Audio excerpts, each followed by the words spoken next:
우리 사람들에게 있어서 하루 삼시세끼 먹는 것만큼 중요한 문제도 없습니다. 요즘엔 먹는 문제 많이 해결이 됐어요. 그럼에도 제일 중요한 문제가 뭐냐 그러면 대부분 경제적인 문제를 꼽습니다. 자, 요즘도 이 정도인데 예수님 당시에는 먹고 사는 것이 정말 힘들던 시절이었습니다. 특별히 예수님께서 주로 사역을 하시던 북쪽 갈릴리 지역은 예루살렘 주변보다 훨씬 더 경제적으로 어려운 곳이었어요. 단적으로 볼 수 있는 것이 예수님께서 오병이어의 기적을 행하십니다. 10,000명이 넘는 남자 어른만 5,000명이 먹었으니까 적어도 10,000명 이상이 모였을 텐데 그 중에 도시락을 준비한 사람이 어린아이 한 사람에 불과할 정도로 그만큼 먹는 것이 힘든 시절이었어요. 자, 이런 시절에 예수님께서 이 먹는 문제를 한 번에 해결해 주신 사건이 오병이어의 사건입니다. 여러분이 만약에 그 자리에 있었다고 생각해 보세요. 얼마나 놀랐겠습니까? 야, 이거다. 그것처럼 기쁜 순간이 없었을 것이고 정말 많이 놀랐을 겁니다. 지금까지 본 적도 없고 감히 상상조차 해보지 못했던 그런 꿈 같은 일이 그들의 눈앞에 펼쳐진 것이죠. 그래서 그날 떡을 먹은 사람들이 얼마나 좋았는지 예수님을 왕으로 삼으려고 했습니다. 그것이 요한복음 6장 15절에 나와 있는데요. 예수께서 그들이 와서 자기를 억지로 붙들어 임금을 삼으려는 줄 아시고 그들을 피해서 가십니다. 예수님을 임금으로 세우면 이제 먹는 문제는 다 해결되겠다. 경제 대통령 그러는데 이 경제적인 문제 예수님만 왕으로 세우면 다 해결되는 것 아닌가? 그래서 예수님을 억지로 왕으로 세우려고 했는데 예수님이 거기에 응하지 않고 피하셨어요. 그 다음 날이 됐습니다.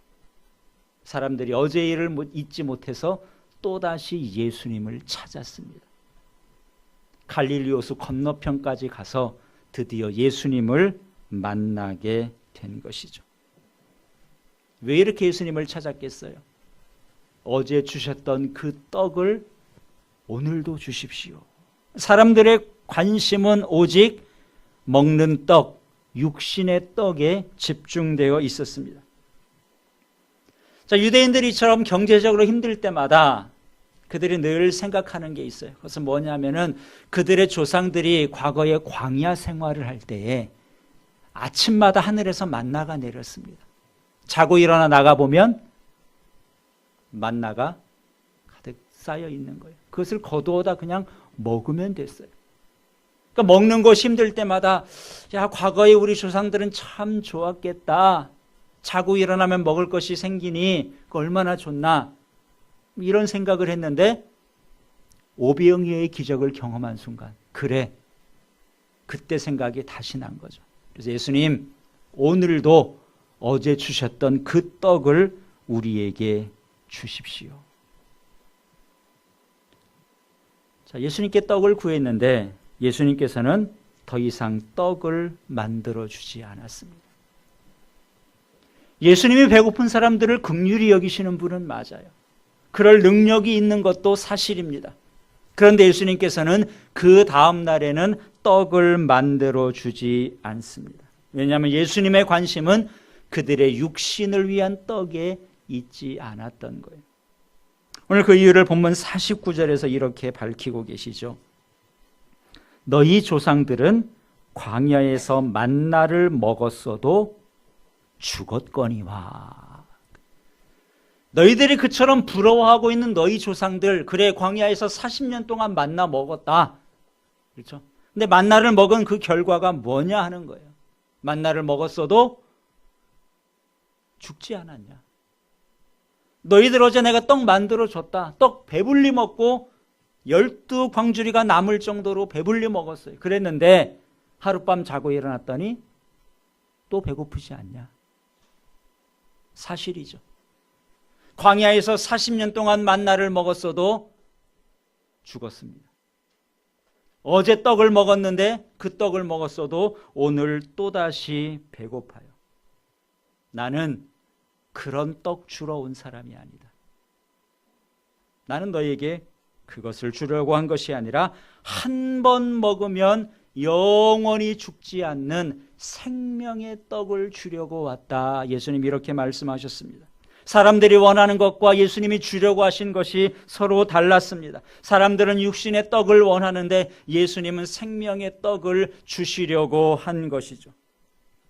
무리들은 당장 허기진 배가 채워지기를 원하는데 예수님은 그것보다는 근본적인 문제, 더 중요한 문제를 해결해 주려고 하신 겁니다. 그랬더니 사람들이 깜짝 놀라는 거예요. 생명의 떡, 영원히 산다. 그래요? 그럼 그거 주십시오. 예수님께 달라고 했어요. 그랬더니 예수님께서 대답하신 말씀이 오늘 본문 51절에 기록되어 있는 말씀입니다. 여러분 51절 말씀을 함께 읽겠습니다. 나는 하늘에서 내려온 살아있는 떡이니 사람이 이 떡을 먹으면 영생하리라. 내가 줄 떡은 곧 세상의 생명을 위한 내 살이니라 하시니라. 그 떡을 주십시오 그랬더니 나는 하늘로부터 내려온 살아있는 떡이다. 나를 먹으면, 내 살을 먹으면 영원히 산다. 이렇게 말씀하세요. 육신의 떡은 육신의 생명을 연장시키는 역할을 합니다. 육신의 떡은 영원한 생명과는 무관한 거예요. 그런데도 사람들이 육신의 떡을 구할 때 예수님께서는 그들을 향해서 내가 바로 생명의 떡이다. 내 살을 먹으면 영원히 살 수 있다. 그들이 생각했던 것과는 참 다른 말씀을 예수님 하셨어요. 그러니까 이 말씀을 들은 그 당시 사람들이 수군대기 시작합니다. 예수님이 하늘로부터 왔다고 하니까 그건 아닌 것 같은데, 우리랑 똑같이 부모님에게서 태어나신 것 아닌가? 예수님의 부모님을 우리도 알고 있는데 어떻게 예수님이 자신을 하늘로부터 왔다고 하시는가? 이해를 할 수가 없었습니다. 내 살을 먹으면 영생한다. 우리가 어떻게 예수님의 살을 먹을 수 있단 말인가? 사람들이 이해를 하지 못했어요. 여러분, 생명의 떡을 먹는다는 게 무슨 의미일까요? 예수님의 살을 먹는다는 것이 무슨 의미겠습니까? 그것은 다름이 아니라 예수님을 믿는 것을 말합니다. 47절 말씀을 보시면 이렇게 예수님 말씀하시죠. 진실로 진실로 너희에게 이르노니 믿는 자는 영생을 가졌나니 내가 곧 생명의 떡이다. 그랬어요. 진실로 진실로. 정말 중요한 말씀인데, 이거 정말 중요한 건데, 나를 믿는 자는 영생을 가진 거다. 왜? 내가 생명의 떡이기 때문에. 그러니까 예수님의 살을 먹는다는 것은 생명이신 예수님을 믿는 것을 의미합니다. 생명이신 예수님을 믿을 때 우리에게 영원한 생명이 주어진다는 것이죠. 유대인들은 생각하기를 이 영생이라는 것, 영생을 유대인들은 오는 세상을 영생이라고 생각했어요. 우리도 이 세상의 삶이 있고 또 저 세상, 내세가 있다고 믿죠. 근데 유대인들도 똑같이 오는 세상이 있다고 믿었는데 그 오는 세상의 삶을 영생이라고 이해를 했습니다.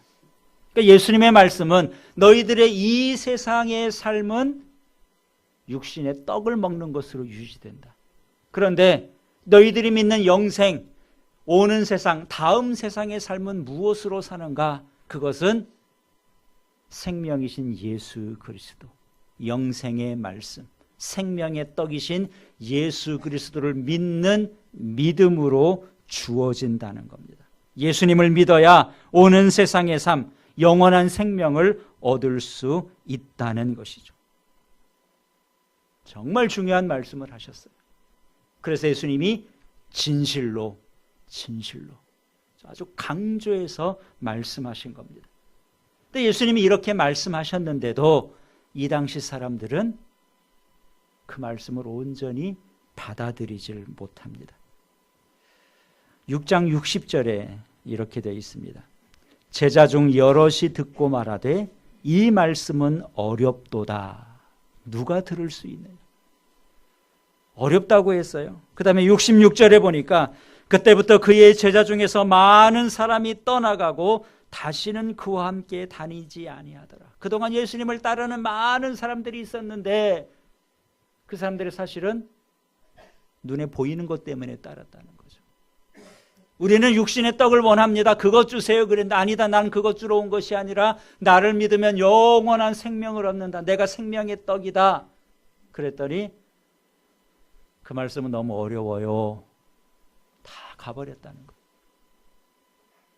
정말 어려웠을까? 예수님이 어렵게 설명하시는 분인가? 그렇진 않았겠죠. 이들이 어렵다는 것은 싫다는 거죠. 그들이 기대했던 말씀이 아니라는 겁니다. 아무리 예수님이 영원한 생명이 중요하다 그래도 우리는 당장 이 배고픈 게 더 중요합니다. 우린 관심 없습니다. 너무 어려워요. 복잡해요. 떠나버린 거예요. 많은 사람들이 다 돌아가 버리고 난 다음에 예수님께서 제자들을 불러서 따로 물으셨습니다. 너희도 갈래? 그렇게 물으셨어요. 너희도 지금 떠나가 버린 저 사람들과 생각이 같냐? 너희도 떠날래? 그랬더니 예수님의 제자 중에 베드로가 이렇게 대답합니다. 주님, 영생의 말씀이 주님께 있는데 우리가 누구에게로 가겠습니까? 우리는 안 간다는 거예요. 육신의 떡보다 영생의 말씀이 더 중요한데 그 생명의 말씀, 생명의 떡이신 예수님이 여기 계신데 우리가 예수님을 두고 어디로 가겠습니까? 우리는 예수님을 끝까지 따르겠습니다. 멋진 고백을 한 거죠. 생명의 떡이 더 중요하다는 고백을 한 것입니다. 오늘 우리에게도 주님께서는 같은 질문을 하십니다. 오늘 우리가 신앙생활을 하는데 하나님을 섬기는 자로 오늘 이 자리에 있는데 내가 원하는 가장 중요한 것은 무엇이냐? 이것을 주님께서 물으셔요. 여러분 어떻습니까? 육신의 떡을 더 중요하게 여기시나요? 아니면 생명의 떡을 더 중요하게 여기시나요? 쉽게 대답할 문제는 아닙니다. 내가 주님께 나오는데 주님께 1차적으로 구하는 것이 눈에 보이고 세상에서 누리는 건가요? 아니면 하나님께 주신 영원한 생명이 더 소중한 줄 알고 그것을 얻고 누리는 것을 더 중요하게 여기십니까? 예수님께서는 나는 영원히 목마르지 않는 생수다. 예수님 영원한 생명수 되신다고 말씀하셨고 오늘 본문에서는 우리에게 영생을 주시는 생명의 떡이라고 하셨습니다. 우리도 마찬가지. 주님께서 주시는 하나님께서 나에게 주신 생명의 떡, 예수님을 믿음으로 내가 영원한 생명을 가졌고 영원한 생명이 천국에서 영원토록 주님과 함께 사는 것, 이 복이면 나에게 충분합니다. 이 은혜만 가지고도 내가 평생 주님을 따르고 섬길 수 있습니다. 이 고백이 우리에게도 있어야 되는 거죠. 그렇지 않다면 우리도 되돌아서 예수님을 떠난 사람들처럼 지금은 이렇게 주님 앞에 있지만 나중에 주님을 떠나게 될지도 모르는 겁니다. 우리가 생명의 떡으로 만족하지 못하면 우리의 믿음이 바르게 성장할 수도 없고 우리의 믿음이 쉽게 흔들릴 수 있는 것이에요. 지금도 예수님을 찾는 사람들 가운데 많은 사람들이 세상적인 복을 기대하는 경우가 많습니다. 물론 하나님께서 우리에게 이 세상의 복도 주시는 분이에요. 우리의 물질의 필요도 주님께서 채워주시고 우리가 세상에서 필요한 것도 하나님께서 도와주시고 베풀어 주시는 분이십니다. 그러나 우리가 잊지 말아야 될 것은 이 세상의 모든 것보다 훨씬 더 중요한 것이 있다는 것이고요. 그것은 다름이 아니라 예수님께서 우리에게 주시는 생명의 떡이라는 사실입니다. 우리가 이 우선순위가 분명해야 됩니다. 이것이 바로 믿음이에요. 이 믿음이 흔들리면 우리의 신앙이 흔들립니다. 요즘도 우리 기독교에 대해서 많은 사람들이 기독교가 변했다, 기독교가 타락했다, 이런 말들을 많이 합니다. 여러분 왜 이런 이야기를 듣겠어요? 다름이 아니라 우리 그리스도인들이 순서가 바뀌기 때문에. 예수님 당시 예수님을 찾아 나왔던 많은 사람들이 육신의 떡, 어제 먹었던 그 떡을 오늘도 주십시오 원했던 것처럼 우리가 하나님께 나와서 구하는 것이 세상 것들에 더 많이 치중되어 있기 때문에 우리의 신앙이 흔들리게 되고 우리의 신앙의 본질을 잃어버리게 되는 경우가 많이 있는 것입니다. 그래서 오늘도 내가 주님께 나왔는데 나는 무엇을 원하는가? 무엇을 더 중요하게 여기는가? 이 점을 우리도 깊이 돌아봐야 됩니다. 사도행전 2장에 보면은 예수님께서 승천하신 다음에 약속하신 성령님을 보내주시죠. 성령 충만한 가운데 베드로가 또 사도들이 많은 사람들을 모아놓고 설교를 했습니다. 그랬더니 그 가운데 모인 사람들이 3,000명도 회개를 하고 5,000명도 회개를 하면서 초대 예루살렘 교회가 형성이 됐어요. 초대 예루살렘 교회는 사도 베드로의 설교를 통해서 생명이신 하나님의 말씀을 듣고 성령 충만한 교회, 성령 충만한 공동체를 이루게 됐습니다. 근데 그때의 모습을 성경은 이렇게 기록하고 있어요. 사도행전 2장 44절에 믿는 사람이 다 함께 있어 모든 물건을 서로 통용하고 또 재산과 소유를 팔아 각 사람의 필요를 따라 나눠줬다 그랬습니다. 초대 예루살렘 교회는 사람들이 자기 것을 아낌없이 나눠줬다는 거예요. 어떤 사람은 재산을 팔아서까지 나눠줬다는 거예요. 쉬운 일이 아니죠. 어떻게 그럴 수 있었을까? 갑자기 경제 상황이 좋아졌을까? 그건 아닌 것 같아요. 경제 상황이 좋아졌으면 다들 괜찮아지는데 뭐 서로 돕고 말고 할 것도 없겠죠. 똑같이 경제는 어렵지만 사람들의 생각, 사람들의 가치관이 바뀐 겁니다. 전에는 눈에 보이는 것이 중요했는데 더 중요한 생명의 말씀, 생명이신 예수 그리스도를 만나고 나니까 더 중요한 게 바뀐 거예요. 사람들의 필요를 따라 기꺼이 내 것을 나누어 줄 수 있는 그 마음, 그 믿음이 생긴 겁니다. 더 중요하게 생각하는 것이 바뀌니까 자연스럽게 자기의 것을 나누는 공동체가 된 것입니다. 우리의 신앙생활은 이런 겁니다. 이런 변화가 있어야 참 신앙이에요. 그래서 예수님께서 너희도 가려느냐? 무슨 말씀이에요? 많은 사람들이 이것을 더 중요시 여기는데 너희도 같은 생각이냐? 그것이죠. 이런 질문을 우리도 스스로에게 자주 해봐야 됩니다. 나는 무엇 때문에 예수님을 섬기고 있는가? 내가 주님께 나와서 구하는 것 중에 나는 정말 중요한 것을 먼저 구하고 있는가? 이 점을 우리도 돌아봐야 됩니다. 왜냐하면 그렇게 하지 않을 때 우리의 신앙도 변질되고 흔들리기 쉽기 때문에 그렇습니다. 오늘 우리가 이제 성찬식을 하게 됩니다. 여러분, 성찬식이 무엇인가요? 예수님께서 생명의 떡이시라는 것을 우리가 믿음으로 고백하고 직접 체험하는 겁니다. 우리가 나누는 것은 예수님의 십자가에서 찢기신 그 살, 예수님의 살이고 예수님께서 흘리신 그 피를 우리가 떡과 포도주로 기념하는 거예요. 비록 우리의 삶에 육신의 떡이 좀 부족하다 할지라도 난 이제 생명의 떡이신 예수 그리스도로 만족하며 살겠습니다. 우리가 떡과 잔을 대할 때 그 믿음의 고백으로 우리가 떡과 잔을 대해야 됩니다.